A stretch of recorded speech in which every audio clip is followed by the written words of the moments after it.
Mes bien-aimés, la paix du Seigneur soit avec vous. L'Église, cette communauté dont nous faisons partie, n'est pas une communauté des purs. Quand les gens disent souvent que les chrétiens ne sont pas meilleurs que les autres, il faut tout simplement reconnaître qu'ils disent la vérité et que Jésus même a prévu cela. Et pour ainsi dire, il a mis en place une série d'attitudes à prendre dans ce cas-là pour sauver son frère. C'est tout le sens de l'évangile de ce dimanche. Jésus dit en effet, si ton frère a commis un péché, va lui parler seul à seul. Montre-lui sa faute. S'il t'écoute, tu auras gagné ton frère. Comprenons bien, mes frères et sœurs, c'est au frère, c'est à celui qui a remarqué la difficulté de l'autre frère, de faire le premier pas. Mais un premier pas que Jésus se veut discret et humble, en tête-à-tête, pour le mal, pour que le mal, ce mal commis par le frère, soit inconnu des autres.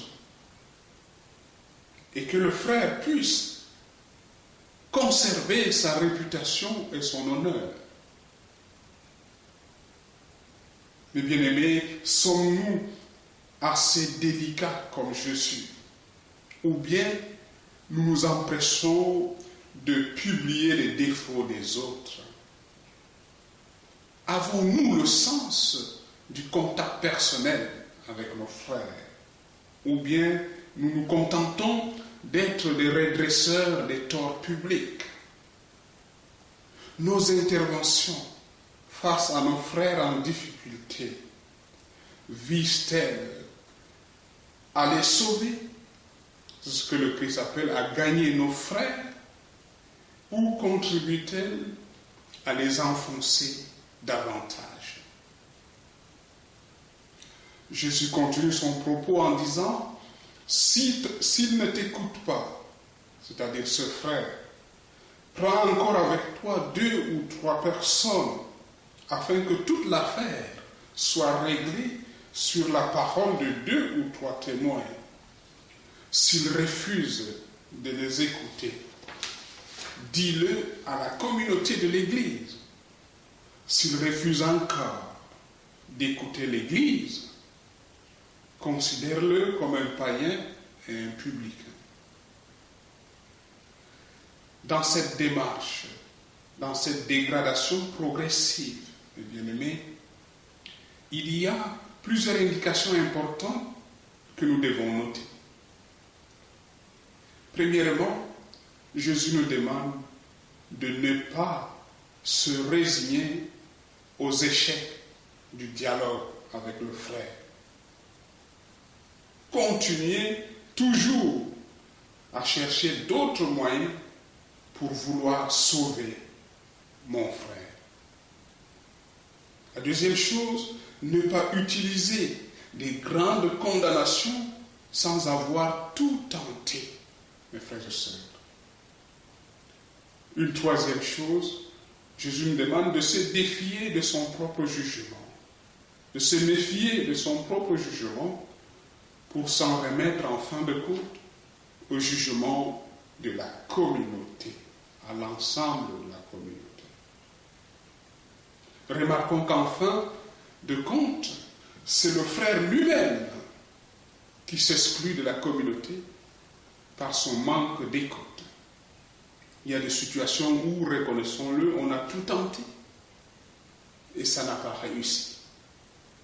Et c'est donc le frère qui vient à s'exclure lui-même de la communauté.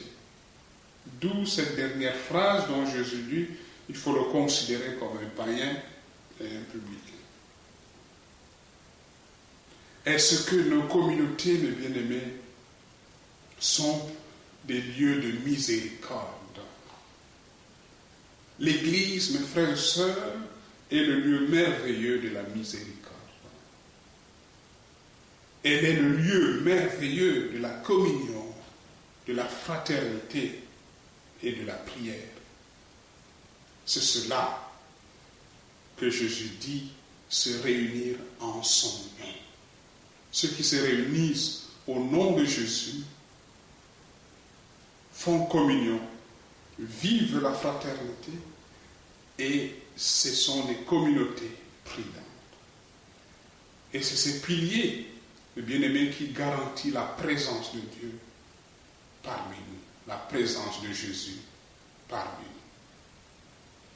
Il s'est tout donné et s'est donné soi-même, et s'est tout donné